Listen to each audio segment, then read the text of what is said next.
നമസ്തേ. ജനം ഡിബേറ്റിലേക്ക് എല്ലാ പ്രിയപ്പെട്ട പ്രേക്ഷകർക്കും സ്വാഗതം. കേരള ക്രിക്കറ്റ് അസോസിയേഷനിൽ പരിശീലനത്തിനെത്തിയ പെൺകുട്ടികളെ പരിശീലകൻ മനു പീഡിപ്പിച്ച സംഭവത്തിൽ മനുഷ്യാവകാശ കമ്മീഷൻ സ്വമേധയാ കേസെടുത്തിരിക്കുകയാണ്. 6 പെൺകുട്ടികളെ പീഡിപ്പിച്ചു എന്നാണ് പരാതി. സംഭവത്തിൽ KCA വിശദീകരണം നൽകണമെന്ന് കാട്ടിയും മനുഷ്യാവകാശ കമ്മീഷൻ നോട്ടീസ് അയച്ചിട്ടുണ്ട്. പോക്സോ കേസിൽ മുൻപും പ്രതിയായ മനുവിനെ പരിശീലക സ്ഥാനത്ത് നിന്നും മാറ്റാൻ KCA തയ്യാറായിരുന്നില്ല. KCA ആസ്ഥാനത്ത് ഉൾപ്പെടെ പീഡനം നടന്നുവെന്നാണ് കണ്ടെത്തൽ. ഇതേ തുടർന്നാണ് മനുഷ്യാവകാശ കമ്മീഷന്റെ നടപടി. ജനം ഡിബേറ്റ് പരിശോധിക്കുന്നു. പീഡന പരാതികളിൽ എന്തിന് KCA മൗനം പാലിച്ചു? ഇന്ന് ഈ ചർച്ചയിൽ നമ്മോടൊപ്പം ചേരുന്നവർ ഇടത് നിരീക്ഷകൻ ശ്രീ റെജി ലൂക്കോസ്, KCA മുൻ സെക്രട്ടറി ശ്രീജിത്ത് വി നായർ, രക്ഷകർത്താവായ അനിൽ ഗോപാലനും ഒപ്പം മറ്റൊരു രക്ഷകർത്താവായ സന്തോഷ് മേനോനും ചേരുകയാണ്. പ്രേക്ഷകർക്കും അതിഥികൾക്കും ഒരിക്കൽ കൂടി സ്വാഗതം. ആദ്യം ഇതിൽ അവിടെ പഠിക്കുന്ന ഒരു കുട്ടിയുടെ രക്ഷകർത്താവാണ് അനിൽ ഗോപാലൻ. അദ്ദേഹത്തിൻ്റെ 2 മക്കളും അവിടെ പഠിക്കുകയാണ്.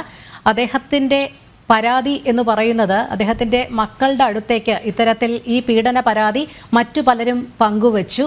ചില ദുരനുഭവങ്ങൾ തങ്ങൾക്കും ഉണ്ടായിട്ടുണ്ട് എന്നാണ്. എന്തായാലും അദ്ദേഹത്തിൽ നിന്ന് തന്നെ ചോദിക്കാം. ശ്രീ അനിൽ ഗോപാലൻ, എന്തൊക്കെ കാര്യങ്ങളാണ് KCA ആസ്ഥാനത്ത് നടന്നത്? ഏതാണ്ടിപ്പോൾ ആദ്യം തന്നെ ഞാൻ ജനം ടി വിയോടുള്ളൊരു നന്ദി അറിയിക്കുകയാണ്, ഒരു രക്ഷകർത്താവ് എന്ന നിലയിൽ.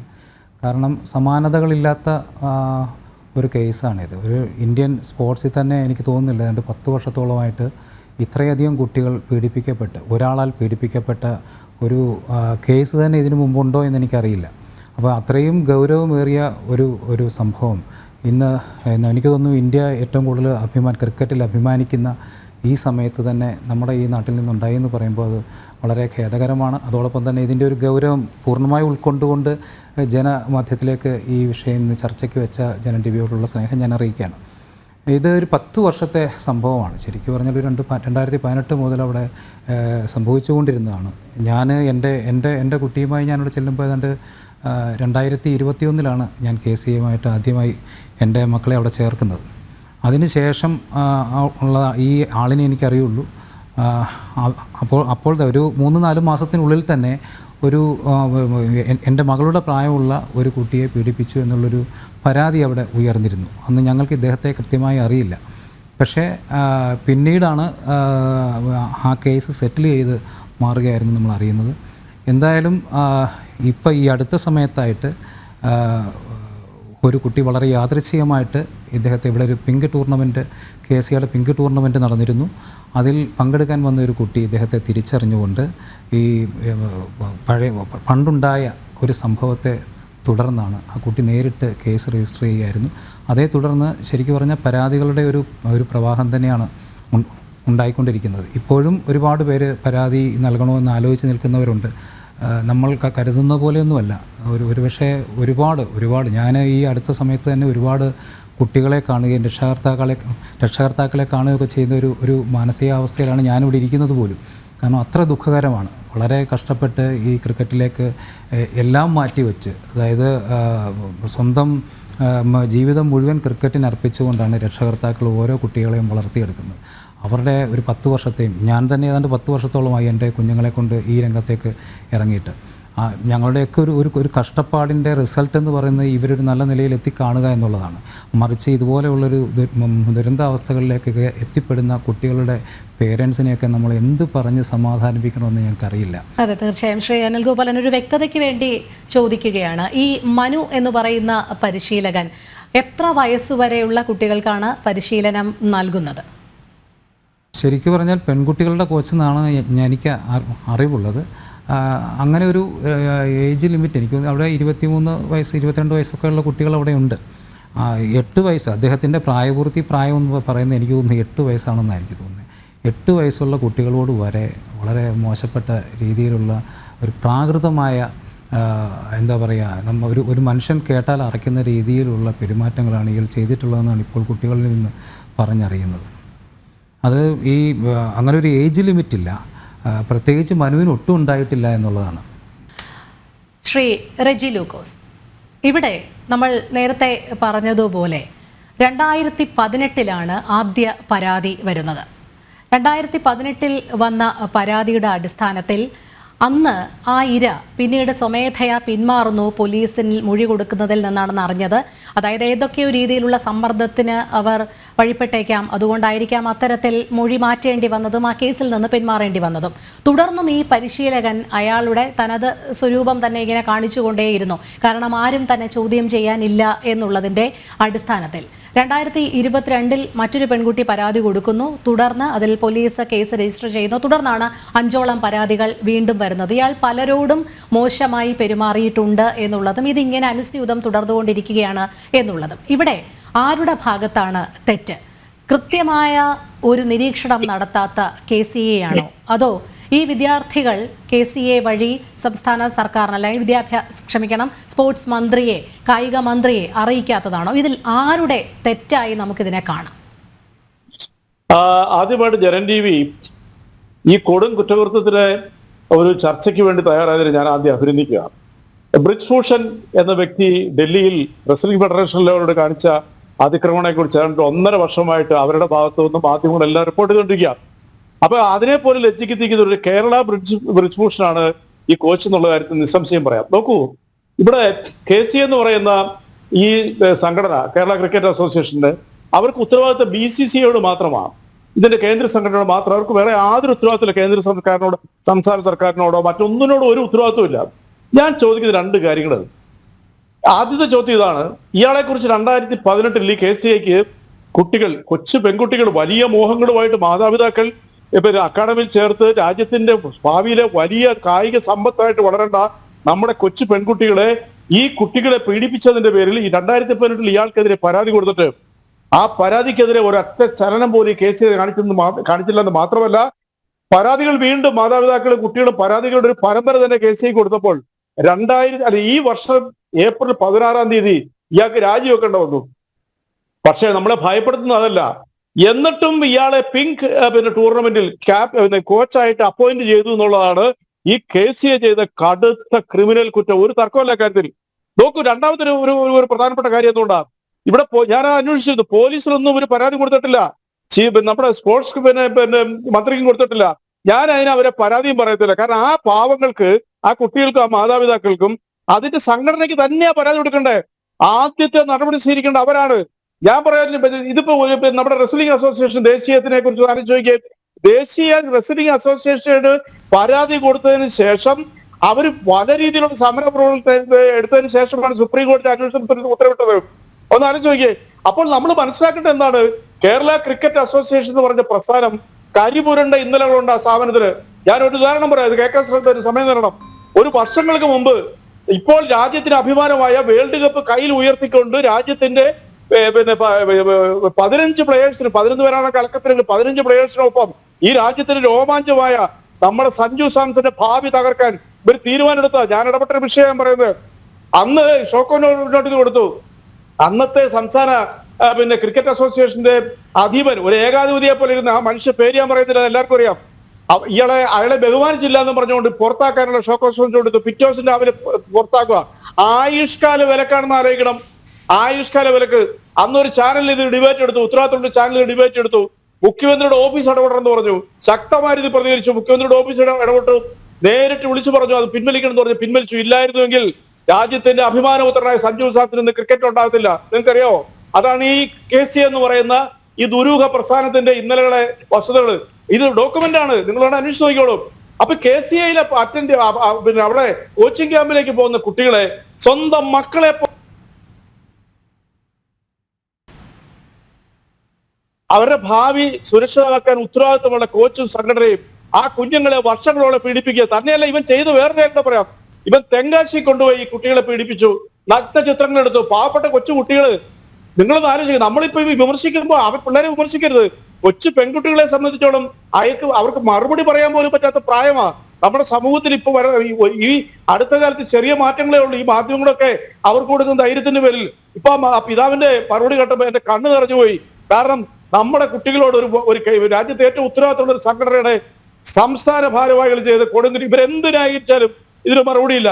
ഇയാളെ പോസ്കോ കേസിൽ അകത്തിട്ടിരിക്കുകയാണ് ഇപ്പോൾ. എന്നിട്ടും ഈ KCA വാതുറക്കുന്നില്ല. ഇവർ ഉത്തരവാദിത്തോട് പറയണം. കേരളം ഇന്ന് വരെ കേട്ടിട്ടുള്ള ഏറ്റവും കൊടും കുറ്റകൃത്യമാണ് വർഷങ്ങളായിട്ട് നടത്തിക്കൊണ്ടിരിക്കുന്ന ഈ അധമനെതിരെ അനുകൂലമായിട്ട് ഇവരെടുത്തോണ്ടിരിക്കുന്ന ഒരു തർക്കവുമില്ല. നമ്മുടെ രാജ്യത്തെ കുട്ടികളെ ഇനി ഇതുപോലുള്ള പ്രാക്ടീസിന് വിടാൻ പഠിക്കുകയല്ലേ നമ്മുടെ കുട്ടികൾ. സുരക്ഷിതാബോധം 100% കിട്ടേണ്ട ഒരു സ്ഥാപനത്തിൽ നിന്നും അതിന്റെ കോച്ച് നിരന്തരമായി പീഡിപ്പിച്ചിട്ടും നൂറുകണക്കിന് പരാതി കൊടുത്തിട്ടും അയാള് രാജിവെച്ചിട്ടും അയാളെ വീണ്ടും പിങ്ക് ടൂർണമെന്റിലേക്ക് അപ്പോയിന്റ് ചെയ്ത ഈ KCA ചെയ്തത് കൊടും കുറ്റകൃത്യമാണ്. കേരളത്തിന്റെ സമൂഹം അല്ല ഇതൊക്കെ ഞാൻ പൂർത്തിയുടെ ഇതിനെ ഒരിക്കലും വെള്ളപൂശാൻ പറ്റുന്നില്ല. കാരണം കേരളീയ പൊതുസമൂഹം സാംസ്കാരികപരമായിട്ടും ഉത്തരവാദിത്വ ബോധത്തിലും നിറഞ്ഞു നിൽക്കുന്ന ഉയരത്തിൽ നിൽക്കുന്ന ഈ സമൂഹത്തിനെ ഈ രീതിയിൽ അതിക്രമിച്ച ഒരു അധമനെ ഇവനെ ജീവിതത്തിൽ ജയിലിൽ നിന്ന് പുറത്തുവിടരുത്. ഒരു തർക്കമില്ലാത്ത ഇതിനകത്ത് ഒരു രാഷ്ട്രീയമില്ല, ഒന്നുമില്ല. ഒറ്റ കാര്യത്തോടെ ഞാൻ പറയാം, ഒറ്റ കാര്യത്തോടെ അത് നിങ്ങൾ ശ്രദ്ധിക്കേണ്ടതാണ്. ഞാൻ അതുകൊണ്ടാണ് ആദ്യം അപ്രീഷിയേറ്റ് ചെയ്തത്. എന്തുകൊണ്ട് കേരളത്തിൽ നിന്നും സകല പ്രതിസന്ധികളെ അതിജീവിച്ചുകൊണ്ട് സാമൂഹ്യ മാധ്യമങ്ങളുടെയും സകല പിന്തുണയുള്ളതുകൊണ്ട് മാത്രമാണ് ഈ സഞ്ജു സാംസനെ പലതവണ പുറത്തിരുത്തിയിട്ടും ലോകം അറിയപ്പെടുന്ന ഒരു ഓൾറൗണ്ടറാണ്. ബാറ്റിങ്ങിലും കീപ്പിങ്ങിലും അയാളെ BCCI ആയിട്ട് നിർമ്മിച്ചു. എത്ര പ്രാവശ്യം അയാളെ തട്ടുകടിച്ചു. എന്നിട്ട് നിങ്ങൾ മനസ്സിലാക്കുക എന്തുകൊണ്ടാണ് കേരളത്തിൽ നിന്ന് ക്രിക്കറ്റ് പ്രതിഭകൾ ദേശീയ തലത്തിലേക്ക് വരാത്ത? എന്തുകൊണ്ടാ? ഇവരുടെ കയ്യിലിരിപ്പുണ്ടാ. ഇവര് രഞ്ജി ട്രോഫി കളിക്കുന്നവരോടും ഈ ദേശീയ തലത്തിൽ കളിക്കുന്നവരോടും എല്ലാം ഇവർ പങ്ക് ചോദിക്കും. അതിലേക്ക് തെളിവുകൾ അന്ന് ഞങ്ങൾ പുറത്തുവിട്ടതാ മാധ്യമം. ആ ഷെയർ കൊടുത്തില്ലെങ്കിൽ ഇവരെയൊക്കെ രാജാവിനെ പോലെ പൂജിച്ചില്ലെങ്കിൽ ഇവന്മാർ ആ താരങ്ങളുടെ ഭാവി മുടക്കും. എങ്ങനെ ഈ നമ്മുടെ കുട്ടികൾ ദേശീയ തലത്തിൽ ക്രിക്കറ്റ് പോരുതേ എന്ന് റിസർച്ച് നടത്തുന്നവരാണ് ഇവര്. മറ്റെല്ലാ സംസ്ഥാനങ്ങളിലെയും അസോസിയേഷനുകൾ നിങ്ങൾ ആലോചിക്കേ, അവരുടെ അസോസിയേഷനെ കഴി തെളിച്ച അവരുടെ താരങ്ങളെ ദേശീയ തലത്തിലേക്ക് ഉയർത്താൻ അവര് പാടുപെട്ടോണ്ടിരിക്കുക. കഠിന ശ്രമം നടത്തിക്കൊണ്ടാണ് ഈ ക്രിമിനൽ കൂട്ടം. ഞാൻ ആ സംഘടനയുടെ എല്ലാവരെയും ഒന്നും കുറ്റവാളികളാക്കുന്നില്ല, അതറിയാത്ത ഒത്തിരി പേര് കാണും. ഈ അഡ്ജസ്റ്റ്മെന്റ് ഇവൻ പൈസ പിരിക്കുന്നുണ്ടെന്ന് അറിഞ്ഞു. ഈ മനു എന്ന് പറഞ്ഞ കോച്ച് ഈ കുട്ടികളോടും മാതാപിതാക്കളോടും മറ്റു പലരോടും ഭയങ്കരമായ രീതിയിലും പണപ്പിരിവും നടത്തുന്നുണ്ട്. ഈ പൈസയുടെ വീതം എങ്ങോട്ടാ പോണേ? സർക്കാർ ഇത് അന്വേഷിക്കണം, പോലീസ് അന്വേഷിക്കണം.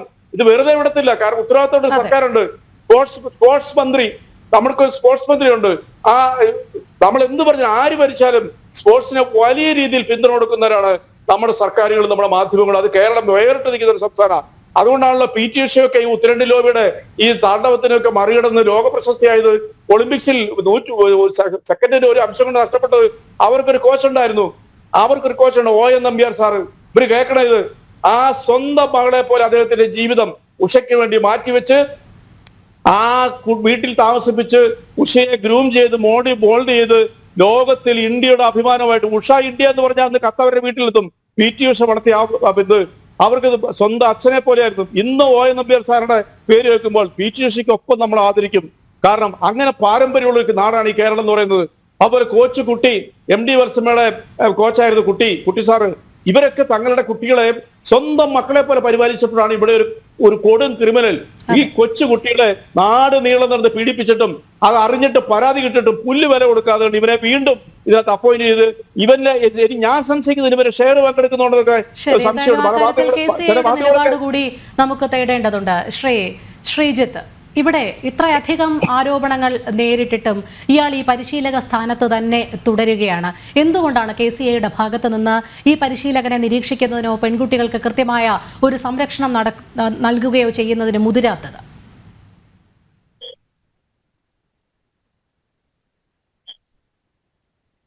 ഇത് സാങ്കേതിക തടസ്സം കാരണം എനിക്ക് മൊത്തത്തിൽ ഈ ചർച്ച കേൾക്കാൻ പറ്റിയില്ല. എന്തായാലും ചർച്ചയിൽ പങ്കെടുക്കാൻ വന്ന അനിൽ ഗോപാലൻ, അതുപോലെ തന്നെ ഇടത് നിരീക്ഷകൻ റജി ലൂക്കാസ്, അവരുടെ എല്ലാം കൺസേൺ, അവരുടെ എല്ലാം ഒരു ആകാംക്ഷയും അല്ലെങ്കിൽ അതിലുള്ള ഒരു അവരുടെ ഒരു ഇമോഷണൽ സ്റ്റാറ്റസ് ഞാൻ അംഗീകരിക്കുന്നു. ഇതിനകത്ത് കേരള ക്രിക്കറ്റ് അസോസിയേഷനെ കുറിച്ചാണ് ആദ്യം ഞാൻ പറയാൻ ആഗ്രഹിക്കുന്നത്. കാര്യം കേരള ക്രിക്കറ്റ് അസോസിയേഷൻ ഇതിൻ്റെ അകത്ത് പ്രതിരോധത്തിലാണ്. ഞങ്ങൾ തീർച്ചയായും ഇതിനകത്ത് പ്രതിരോധത്തിലല്ല. കാരണം ഇത് സംഭവിക്കാൻ പാടില്ലാത്തതാണ് സംഭവിച്ചിരിക്കുന്നത്. ഇതിന് ഞങ്ങൾ യാതൊരു രീതിയിലും അതിനെ അംഗീകരിക്കാനോ അല്ലെങ്കിൽ അതിന് കൂട്ടുനിൽക്കാനോ ഒന്നും ഞങ്ങളുടെ ഭാഗത്തുനിന്ന് ഇതുവരെ ഒരു ശ്രമം ഉണ്ടായിട്ടില്ല. പക്ഷേ കേരള ക്രിക്കറ്റ് അസോസിയേഷനെ കുറിച്ച് സംസാരിക്കുമ്പോൾ കേരള ക്രിക്കറ്റ് അസോസിയേഷൻ്റെ പേരെങ്ങനെ ഇതിൻ്റെ അകത്ത് വന്നു? ഈ മനു എന്ന് പറയുന്നത് കേരള ക്രിക്കറ്റ് അസോസിയേഷൻ്റെ കീഴിലുള്ള ജില്ലാ ക്രിക്കറ്റ് അസോസിയേഷൻ്റെ ഒരു കോൺട്രാക്ട് സ്റ്റാഫാണ്.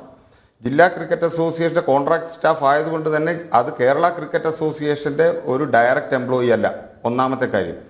രണ്ട്, കേരള ക്രിക്കറ്റ് അസോസിയേഷൻ്റെ ഹെഡ് ക്വാർട്ടേഴ്സ് നിലനിൽക്കുന്ന അവിടെ തന്നെയാണ് തിരുവനന്തപുരം ജില്ലാ ക്രിക്കറ്റ് അസോസിയേഷൻ്റെ ഓഫീസും. അതിൻ്റെ വാതിക്കലുള്ള ഒരു നെറ്റ്സ് അതാണ് ഈ പരിശീലനത്തിന് ഉപയോഗിച്ചുകൊണ്ടിരുന്നത്. എന്തുകൊണ്ടെന്ന് വെച്ചാൽ അവിടെ ഇത്രയും ഓപ്പൺ ആയിട്ടുള്ള സ്ഥലം കേരള ക്രിക്കറ്റ് അസോസിയേഷൻ അനുവദിച്ചു കൊടുത്തത് തന്നെ ഇവിടെ കൊച്ചുകുട്ടികളും ആൺകുട്ടികളും അവിടെ പരിശീലനം നടത്തുന്നതുകൊണ്ടാണ്. അതിൻ്റെ നിങ്ങൾ ആരെങ്കിലും അവിടെ സന്ദർശിച്ചോട്ടെ, അനിൽ ഗോപാലിനൊക്കെ അറിയാതെ അവിടെ സർവൈലൻസ് ക്യാമറകളുണ്ട്, നേരെ തൊട്ടടുത്ത് തന്നെ അവിടെ സെക്യൂരിറ്റി ഗാർഡുകളുണ്ട്. കൂടാതെ തിരുവനന്തപുരം ജില്ലാ ക്രിക്കറ്റ് അസോസിയേഷൻ കൊടുത്തിരുന്ന നിർദ്ദേശം, ഞാൻ KCയുടെ മുൻ സെക്രട്ടറി ആയത് കാരണം എനിക്ക് ആധികാരികമായിട്ട് പറയാൻ പറ്റും, തിരുവനന്തപുരം ജില്ലാ ക്രിക്കറ്റ് അസോസിയേഷൻ അവിടെ കൊച്ചു കുട്ടികളുടെ മാതാപിതാക്കൾ ടേൺ അനുസരിച്ച് ഇപ്പം 20 പേരാണ് പ്രാക്ടീസ് ചെയ്യുന്നതെങ്കിൽ ഒരു ദിവസം ഒരു പേരൻ്റെങ്കിലും കാണണം എന്നുള്ളത് നിഷ്കർഷിച്ചിരുന്നു. പിന്നെ കൂടാതെ ഈ നമ്മളൊരു കാര്യം പറയുമ്പോഴത്തേക്കും അതിൻ്റെ ഫാക്റ്റിനെ കുറിച്ച് കൂടെ സംസാരിക്കേണ്ടതായിട്ടുണ്ട്. ഈ 20 കൊല്ലം കൊണ്ടാണ് കേരള ക്രിക്കറ്റ് അസോസിയേഷൻ 3 അന്താരാഷ്ട്ര താരങ്ങളെ വാർത്തെടുത്തത്. അതിലാദ്യം ടിനു യോഹന്നാൻ, അതിനുശേഷം പിന്നീട് ശ്രീശാന്ത് വന്നു, അതിനുശേഷം ഇപ്പോൾ സഞ്ജു സാംസൺ വന്നു. നമ്മളൊരു കാര്യം ഇതിൻ്റെ അകത്ത് മനസ്സിലാക്കേണ്ടത്, വെറും 23-24 ഒരു കൊല്ലത്തിൽ ഇന്ത്യ കളിച്ച വനിതാ താരങ്ങൾ കേരളത്തിൽ നിന്ന് 3 പേരാണ്.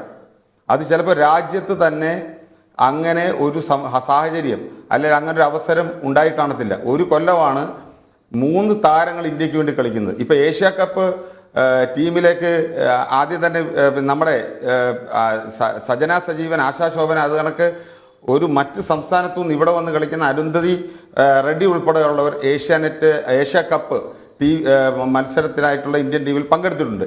അപ്പോൾ എങ്ങനെ ഒരു ചുരുങ്ങിയ കാലഘട്ടം കൊണ്ട് കേരളത്തിലെ വനിതകൾ ഇന്ത്യൻ ടീം വരെ കയറി പറ്റുന്നു എന്നുള്ളത് പരിശോധിക്കേണ്ടതാണ്. ശ്രീജിത്ത്, KCയുടെ സംഭാവനകളെ ഇവിടെ ആരും ചോദ്യം ചെയ്യുന്നില്ല. താങ്കൾ നേരത്തെ പറഞ്ഞു ഈ മനു എന്നുള്ള പരിശീലകൻ കോൺട്രാക്ട് സ്റ്റാഫാണ് എന്നുള്ള രീതിയിലാണ് സംസാരിച്ചത്. പക്ഷേ എന്ത് സ്റ്റാഫാണെങ്കിൽ പോലും അതിൽ KCയുടെ ഒരു ഉത്തരവാദിത്വമില്ലേ? താങ്കൾ തന്നെ നേരത്തെ സൂചിപ്പിക്കുകയുണ്ടായി, എല്ലായിടത്തും CCTV ക്യാമറകളുണ്ട്, സെക്യൂരിറ്റി ഗാർഡ്സ് ഉണ്ട് എന്നൊക്കെ. ഇവരുടെയൊക്കെ ഈ സാന്നിധ്യം ഉണ്ടായിട്ടാണ് ഇയാൾ ഈ രീതിയിലുള്ള പ്രവൃത്തി ചെയ്തുകൊണ്ടിരുന്നത്. 6 പരാതികളാണ് വന്നിരിക്കുന്നത്. ഇതൊന്നും കള്ളപ്പരാതികളൊന്നുമല്ല. കാരണം ഏറെ വിഷമിച്ച് തന്നെയാണ് ഈ രക്ഷകർത്താക്കളും കുട്ടികളും ഒക്കെ ഇത് മാധ്യമങ്ങളോട് പങ്കുവെച്ചതും പോലീസിനോട് പരാതിപ്പെട്ടതുമൊക്കെ. അതുകൊണ്ട് ഇതിന് KCക്ക് എങ്ങനെ കൈ കഴുകാൻ സാധിക്കും ഈ കാര്യത്തിൽ?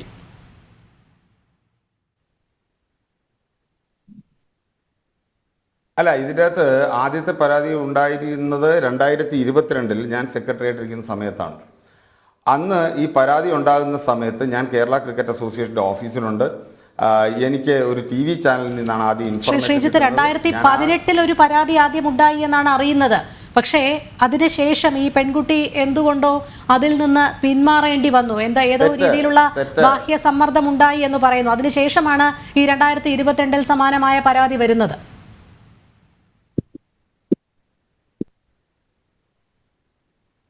തെറ്റാണ്. 2018 പോക്സോയുമായി ബന്ധപ്പെട്ട് ഒരു പരാതിയും വന്നിട്ടില്ല. അത് 2018 അങ്ങനൊരു സംഭവം ഉണ്ടായിട്ടില്ല. ഇത് 2022 ഉണ്ടാകുന്നത്. ഹലോ, കേൾക്കാമോ? കേൾക്കാം, പറഞ്ഞോളൂ. ഹലോ, കേൾക്കാമോ? കേൾക്കാം ശ്രീജിത്ത്, പറഞ്ഞോളൂ. ഹലോ, 2018 അങ്ങനൊരു 2018 അങ്ങനൊരു പരാതി വന്നിട്ടില്ല. ഓക്കെ, 2022 ആദ്യമായിട്ട് മനുവിനെതിരെ ഒരു പരാതി വരുന്നത്. ഈ പരാതിയെക്കുറിച്ച് ഞാൻ സംസ്ഥാന സെക്രട്ടറി ആയിരുന്നു. ആ സമയത്തൊന്നും KCയുടെ ശ്രദ്ധയിൽ ഒരു പരാതികളും മനുവിനെ സംബന്ധിച്ച് വന്നിട്ടില്ല. തുടർന്ന് ഇങ്ങനെ 2022 കണ്ടോൺമെന്റ് പോലീസ് കേസെടുക്കുകയും ആ കേസുമായി കേരള ക്രിക്കറ്റ് അസോസിയേഷൻ അന്നേ സഹകരിക്കുകയും ചെയ്തിട്ടുള്ളതാണ്.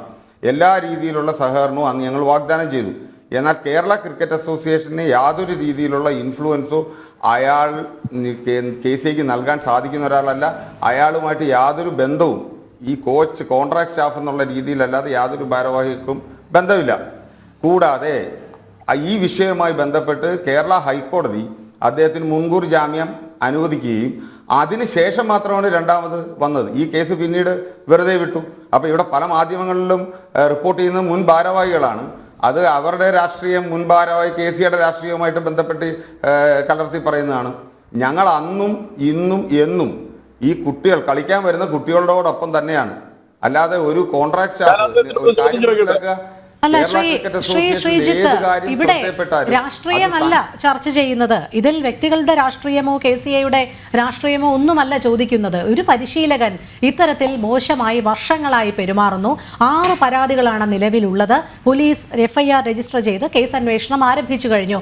എന്നിട്ടും എങ്ങനെയാണ് KCA ഇതുവരെ തൃപ്തികരമായ ഒരു വിശദീകരണം പോലും നൽകാത്തത്? ഒരു പിതാവ് ഞങ്ങളോട് പറഞ്ഞത്, ഇത്രയൊക്കെ സംഭവം ഉണ്ടായിട്ടും KCA ഈ പരാതിപ്പെട്ട വീടുകളിൽ കുട്ടികളുടെ വീടുകളിൽ ഒന്ന് വിളിച്ച് എന്താണ് സംഭവം എന്ന് അന്വേഷിക്കുന്നതിന് പോലും മുതിർന്നിട്ടില്ല എന്നാണ്.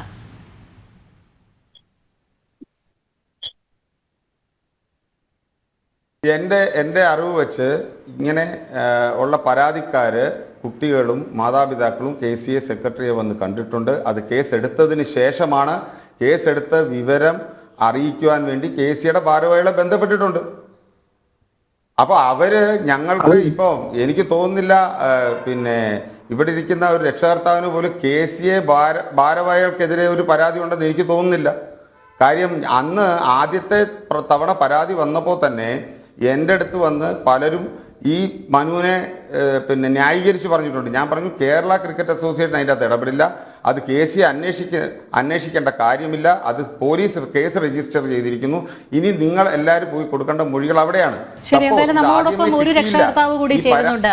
ശ്രീജിത്ത്, താങ്കളിലേക്ക് വരാം. അദ്ദേഹത്തിന്റെ കൂടി അനുഭവം എന്താണെന്ന് കേൾക്കണമല്ലോ. സന്തോഷ് മേനോനാണ് ചേരുന്നത്. ശ്രീ സന്തോഷ് മേനോൻ, താങ്കൾക്ക് എന്താണ് ഇതുമായി ബന്ധപ്പെട്ട് പറയാനുള്ളത്? ആക്ച്വലി ഈ ഒരു പെർട്ടിക്കുലർ കേസുമായിട്ട് കാര്യമായിട്ട് എനിക്ക് പറയാനൊന്നുമില്ല.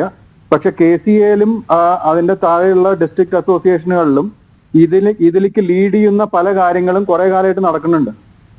അത് പലതും ഇവര് കരുതി കൂട്ടി ചെയ്തിട്ട് ഇപ്പൊ എങ്ങനെ എത്തിക്കുകയാണെന്നാണ് ഇപ്പൊ എനിക്ക് മനസ്സിലാവുന്നത്.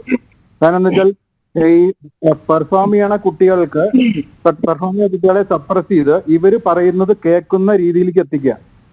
അല്ല, താങ്കൾക്ക് ആ രീതിയിലുള്ള അത്തരം പ്രവൃത്തികൾ നടക്കുന്നുണ്ട് എന്നുള്ളത് ഏത് കാര്യത്തിൽ നിന്നാണ് ബോധ്യമായത്? അതെ, എന്റെ മകള് കേരളത്തിൽ നല്ല രീതിയിൽ പെർഫോം ചെയ്തിട്ടുള്ള ഒരു കുട്ടിയാണ്. കഴിഞ്ഞതിന്റെ മുമ്പത്തെ സീസണിൽ ഇന്ത്യയിൽ under-19 third highest wicket taker ആണ്.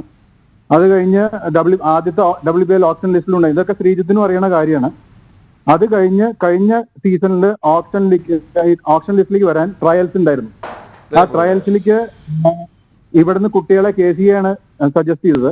അപ്പൊ ഇവളെ ഒഴികെ ബാക്കി പല കുട്ടികളെയും, അതായത് ഇവളേക്കാൾ കുറഞ്ഞ പെർഫോമൻസ് ഉള്ള പല കുട്ടികളെ അയച്ചു. അപ്പൊ ഞാൻ അവർക്ക് ഒരു ലെറ്റർ അയച്ചു ചോദിച്ചു എന്തുകൊണ്ടാണ് ഇവളെ അയക്കാതിരുന്നതെന്ന്. അപ്പൊ അതിന് അവർ തന്ന മറുപടി എന്ന് പറഞ്ഞു കഴിഞ്ഞാൽ അത് ലെറ്റർ ആയിട്ടോ വാക്കായിട്ടോ അല്ല, അവൾക്ക് 3 മാച്ച് ബാൻ കൊടുത്തു T20 മറ്റേ കേരള സ്റ്റേറ്റ് ടീമിൽ. എന്തുകൊണ്ട് പാരന്റ് ഇടപെട്ടു എന്ന് വെച്ചു. അല്ല, ശ്രീ സന്തോഷ് മേനോൻ, അതായത് താങ്കളുടെ സംശയം എന്ന് പറയുന്നത് ഈ മികച്ച പെർഫോമൻസ് കാഴ്ചവെക്കുന്ന കുട്ടികളെ തഴഞ്ഞിട്ട് അതിലും താഴെയുള്ള കുട്ടികളെ ഇത്തരത്തിൽ മാച്ചുകളിൽ പങ്കെടുപ്പിക്കുന്നതിൽ ഏതൊക്കെയോ രീതിയിലുള്ള തിരിമറികളുണ്ട്, അല്ലെങ്കിൽ ഈ പരിശീലകരടക്കമുള്ളവരുടെ സ്വാധീനമുണ്ട് എന്ന് തന്നെയാണ് പറയുന്നത്. അതൊക്കെ അവിടേക്ക് എത്തിക്കുകയാണ്. ഇവര് കളിയോടുള്ള താല്പര്യം കൊണ്ടും പിന്നെ പേരൻസിന്റെ പാഷൻ കൊണ്ടുമാണ് ഈ കളിക്ക് വരുന്നത്. അപ്പൊ അവിടെ ഈ പെർഫോം ചെയ്തതിനു ശേഷം അവരെ തഴയാൻ തുടങ്ങുമ്പോൾ അവര് കുറേശ്ശെ ഈ കോച്ച് പറയണത് കേൾക്കണം എന്നുള്ള സിറ്റുവേഷനിൽ വരും, അല്ലെങ്കിൽ അസോസിയേഷൻ പറയണത് കേൾക്കണം. എന്നിട്ട് ഇത് കളിപ്പിക്കാൻ പിന്നെയും എന്നോട് അപ്പോളജി ലെറ്റർ കൊടുക്കാൻ പറഞ്ഞു. തൃശ്ശൂർ ഡിസ്ട്രിക്ട് ക്രിക്കറ്റ് അസോസിയേഷനിൽ സെക്രട്ടറി വിളിച്ച് പറഞ്ഞു നിങ്ങൾ അപ്പോളജി ലെറ്റർ കൊടുക്കാൻ പറഞ്ഞു. എന്നിട്ട് ഞാൻ പറഞ്ഞു അപ്പോളജി കൊടുക്കില്ല, എനിക്ക് എന്റെ ഭാഗത്ത് തെറ്റില്ല എന്ന് പറഞ്ഞപ്പോ ശരി ഇനി ഇങ്ങനെ ചെയ്യില്ല എന്ന് എഴുതി കൊടുക്കാൻ വേണ്ടി അത് എഴുതി കൊടുത്തു. എനിക്ക് അവർക്ക് കളിക്കണം എന്നുള്ളതുകൊണ്ട്. അപ്പൊ ഇതെല്ലാം these are all driving the children towards, listening to these culprits. അതായത് ശ്രീ സന്തോഷ് മേനോൻ, താങ്കൾ പറയുന്നത് കുട്ടികളെ സമ്മർദ്ദത്തിലാക്കി ഇത്തരത്തിലുള്ള പ്രവൃത്തികളിലേക്ക് വഴിതെളിക്കുന്നു എന്ന് തന്നെയാണ്. എക്സാക്ട്ലി. ഇനി അതിന് മാത്രമല്ല, ഇനി വേറൊന്ന് KCAയിൽ മാത്രം നടക്കുന്ന ഒരു വിചിത്രമായ സംഭവം എന്താ വെച്ചാൽ, ഇപ്പം 1 മൈൽ എന്നൊരു, അതായത് 1 മൈൽ ടെസ്റ്റ്, അത് NCAയിലും BCCAയിലും അത് മാൻഡേറ്ററി അല്ല. കേരളത്തില് 1 മൈല് ഈ ക്രിക്കറ്റ് കളിക്കാൻ വന്ന കുട്ടികൾ 8 മിനിറ്റിൽ ഓടി എത്തണം, അല്ലെങ്കിൽ അവർ എത്ര നന്നായി ക്രിക്കറ്റിൽ പെർഫോം ചെയ്താലും അവർ ടീമിലില്ല. എന്നാൽ ഈ 1 മൈൽ ഓടുമ്പോൾ അവരുടെ കയ്യിൽ സ്മാർട്ട് വാച്ച് പാടില്ല. അപ്പൊ അതെന്ന് എന്താ വെച്ചാൽ ഇവർക്ക് അറിയില്ല അവർ 1 മൈൽ 8 മിനിറ്റിൽ ഓടി എത്തിയോ ഇല്ലയോ എന്നുള്ളത്. അങ്ങനെ ഒരു പുതിയ ഒരു കീഴ്വഴക്കം ഇപ്പം KCAയിൽ തുടങ്ങിയിട്ടുള്ളതാണ്. അത് KCAയിൽ മാത്രമല്ല, ബാക്കിയുള്ള സ്റ്റേറ്റുകളൊക്കെ എനിക്കറിയുന്ന കുട്ടികളുണ്ട്, അവിടെയൊക്കെ നമ്മൾ അന്വേഷിച്ചു. അവിടെ ഒന്നും ഈ 8 മിനിറ്റിൽ എത്തുക എന്നുള്ളൊരു മാനദണ്ഡം വെച്ചിട്ടേ ഇല്ല. ഞാൻ ശ്രീ സന്തോഷ് മേനോൻ, എന്റെ താങ്കളുടെ മോള് മകളുടെ കാര്യം പറഞ്ഞല്ലോ, ഈ പെർഫോമൻസ് ബേസിസിലല്ല കാര്യങ്ങൾ തീരുമാനിക്കുന്നത് എന്ന്. പിന്നീട് മകൾക്ക് മികച്ച പരിശീലനവും അല്ലെങ്കിൽ ഇത്തരം മാച്ചുകളിൽ പങ്കെടുക്കാനുള്ള അവസരങ്ങളും ഒക്കെ പിന്നീട് ലഭിക്കുകയുണ്ടായിട്ടുണ്ടോ? അത് കഴിഞ്ഞ് 3 മാച്ച് ബാന് കഴിഞ്ഞ് ഞാൻ ലെറ്റർ കൊടുത്തപ്പം 18 വൺ ഡേ കളിച്ചു. പിന്നെ എഗൈൻ T20 അവള് ഈ കൊല്ലവും ഹയസ്റ്റ് വിക്കറ്റ് ടേക്കറാണ്. ഇതൊക്കെ കഴിഞ്ഞിട്ടും ആ ഹയസ്റ്റ് വിക്കറ്റ് ടേക്കർ ആയതിനു ശേഷം Under-23 ടീമിന്റെ ക്യാമ്പ് വന്നപ്പോ അതിൽ അവളില്ല. ഞാനൊരു കാര്യം ശരി, ശ്രീ അനിൽ ഗോപാലൻ, താങ്കളിലേക്ക് എത്താം. ശ്രീ അനിൽ ഗോപാലൻ, ഈ സമാനമായ പരാതി തന്നെയാണ് താങ്കളും പറഞ്ഞത്. നേരത്തെ ശ്രീജിത്ത് സൂചിപ്പിച്ചത് അവിടെയെല്ലാം CCTV-കളുണ്ട്, രക്ഷകർത്താക്കൾ കുട്ടികളുടെ കൂടെയുണ്ട്, ഇങ്ങനെ ഒരു സംഭവം നടക്കാനുള്ള സാധ്യതയൊന്നും കാണുന്നില്ല എന്നാണ്. അനിൽ ഗോപാലിന്റെ ഒരു നിരീക്ഷണം അവിടെ ഏതു രീതിയിലാണ്? കാരണം ഈ മനു എന്ന് പറയുന്ന പരിശീലകൻ പെൺകുട്ടികളെ നിരന്തരമായി പുറകെ പോകുകയും അവരെ ശല്യപ്പെടുത്തുകയും ചെയ്തുകൊണ്ടിരുന്ന ഒരു വ്യക്തിയാണ്. അസ്വാഭാവികമായ പെരുമാറ്റം അയാളിൽ നിന്നുണ്ടായിരുന്നുവെങ്കിൽ സ്വാഭാവികമായും ഈ CCTV-കളിലൊക്കെ പതിയേണ്ടതാണ്. അവിടെയുള്ള മറ്റ് രക്ഷകർത്താക്കൾ അത് ശ്രദ്ധിക്കേണ്ടതാണ്. KCA ഭാരവാഹികൾ അത് ശ്രദ്ധിക്കേണ്ടതാണ്. ഇവരെയൊക്കെ മറികടന്നുകൊണ്ട് ഇയാൾ എങ്ങനെയാണ് ഇത്രയും നീചമായ പ്രവൃത്തികൾ ചെയ്തുകൊണ്ടിരുന്നത്? ഞാൻ ആദ്യമായിട്ട് പറയട്ടെ, KCA പ്രതിരോധത്തിലാക്കണമെന്ന് എനിക്കൊരിക്കലും ആഗ്രഹമില്ല. കാരണം KCAക്കെതിരായിട്ട് ഞാൻ ഈ ഏപ്രിൽ 19-ാം തീയതി TDCAക്ക് ഒരു പരാതി അയച്ചിരുന്നു. ഈ കാര്യങ്ങളെല്ലാം കാട്ടിക്കൊണ്ട് കൃത്യമായി ഈ കോച്ചിൻ്റെ പോക്ക് ശരിയായ രീതിയിലല്ല എന്നും ഈ പറയുന്ന തെങ്കാശി മാച്ചുകളുടെ കാര്യത്തിൽ പോലും അഭ്യൂഹമുണ്ട്. അവിടെ 2 പെൺകുട്ടികളെ ചെറിയ കുട്ടികളുടെ കൂടെ കൊണ്ടുപോയിട്ടുണ്ട്. ആ കാര്യങ്ങളെക്കുറിച്ച് അന്വേഷിക്കണം. അതുപോലെ തന്നെ ഇവിടുത്തെ കുട്ടികൾക്ക് മേൽ കുറച്ചുകൂടെ ജാഗ്രത ആവശ്യമുണ്ട്. അതുപോലെ തന്നെ പല കുട്ടികളുടെയും നമ്മളിപ്പോൾ KCA കുറ്റം പറഞ്ഞിട്ട് മാത്രം കാര്യമില്ല, പേരൻസിൻ്റെ സൈഡിലും ഒരുപാട് തെറ്റുകളുണ്ട്. കാരണം ഇതിനൊക്കെ കണ്ണടയ്ക്കുന്ന ഇപ്പോഴും ഞങ്ങളെപ്പോലുള്ള കുറേ പേർ ഇവനെതിരായിട്ട് പരാതിയും കൊണ്ടൊക്കെ പോകുന്ന സമയത്ത് പോലും ഇവനെ ട്രാപ്പ് ചെയ്യാൻ വേണ്ടിയാണ് ഞങ്ങൾ നടക്കുന്നതെന്ന് പറയുന്ന പേരൻസ് ഉണ്ട്. അങ്ങനെ പറഞ്ഞ ഒരു പേരൻറ്റിനെ കുറിച്ച് അന്വേഷിച്ചപ്പോൾ ഇവിടെ നടന്ന പിങ്ക് ടൂർണമെൻറ്റിന് മുമ്പായിട്ട് ഈ കോച്ചിന് 10,000 രൂപ അവർ ട്രാൻസ്ഫർ ചെയ്ത് കൊടുത്തിട്ടുണ്ടെന്ന് പറയുന്നു. അവരുടെ വായിൽ നിന്ന് തന്നെ വീണതാണ്. അപ്പോൾ അത് ചോദിച്ചപ്പോൾ പറയുന്നത് അത് ഞങ്ങളുടെ പേഴ്സണൽ കാര്യമല്ലേ. അപ്പോൾ ഒരു കോച്ച് മാത്രമല്ല, അയാൾ സെലക്ടർ കൂടിയാണ്. ഒരു സെലക്ടർ കൂടിയായ ഒരു മനുഷ്യന് ആ സമയത്ത് പൈസ കൊടുത്ത് സഹായിക്കുന്ന പേരൻസും ഇവിടെയുണ്ട്.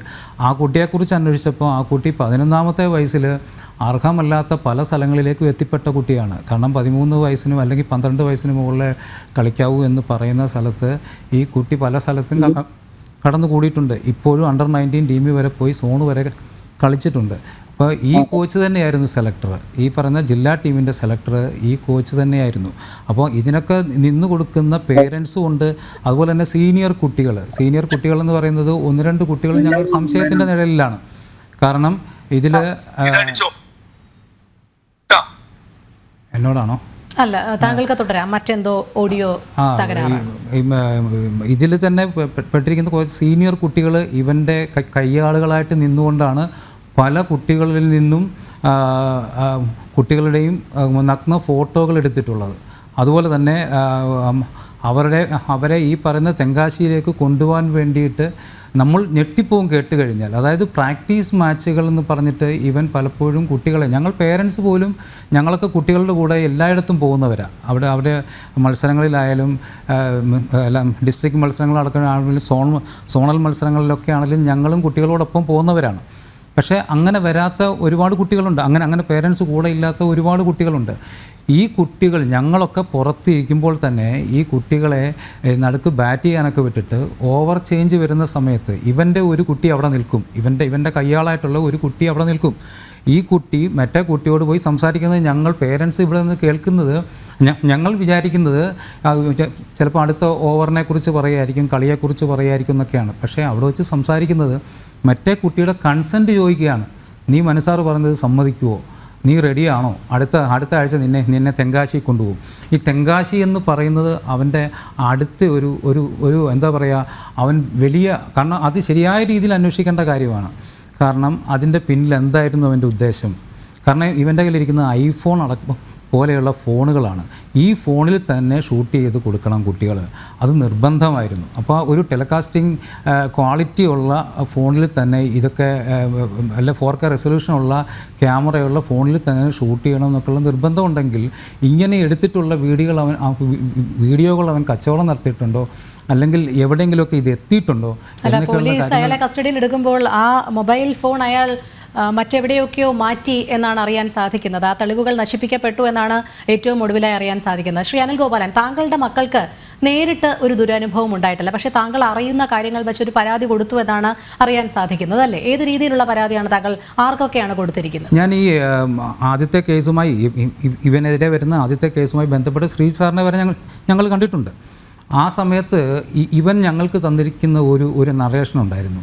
അന്ന് KCയുടെ ഇലക്ഷൻ നടക്കുന്ന സമയമാണ്. 2 ഓപ്പോസിറ്റ് ഗ്രൂപ്പുകളിൽ ഒരു ഗ്രൂപ്പ് ഇവൻ്റെ കൂടെ ഉള്ളതാണെന്നും മറു ഗ്രൂപ്പ് ഇലക്ഷൻ്റെ ഭാഗമായി മറ്റേ ടീമിനെ താറടിച്ച് കാണിക്കുന്നതിന് വേണ്ടി കാശിറക്കിക്കൊണ്ട് ഈ കുട്ടിയെയും മറ്റുള്ളവരെയും വിലക്കെടുത്തുകൊണ്ട് ചെയ്യുന്ന കാര്യമാണ് ഇതൊക്കെയെന്ന് ഈ പേരൻസിനെ മുഴുവൻ പറഞ്ഞ് ധരിപ്പിക്കാൻ ഇവന് കഴിഞ്ഞിട്ടുണ്ട്. ഇവൻ നന്നായിട്ട് കഥകൾ ഇത് ചെയ്യും. ഇവർ തമ്മിൽ പേരൻസിനെ അങ്ങോട്ടും ഇങ്ങോട്ടും, അതായത് ബന്ധിപ്പിക്കാൻ സമ്മതിക്കാറില്ല. കുട്ടികളെ തമ്മിൽ എപ്പോഴും അകറ്റിയേ നിർത്തത്തുള്ളൂ. കാരണം അങ്ങോട്ടും ഇങ്ങോട്ടും കമ്മ്യൂണിക്കേറ്റ് ചെയ്യരുത്.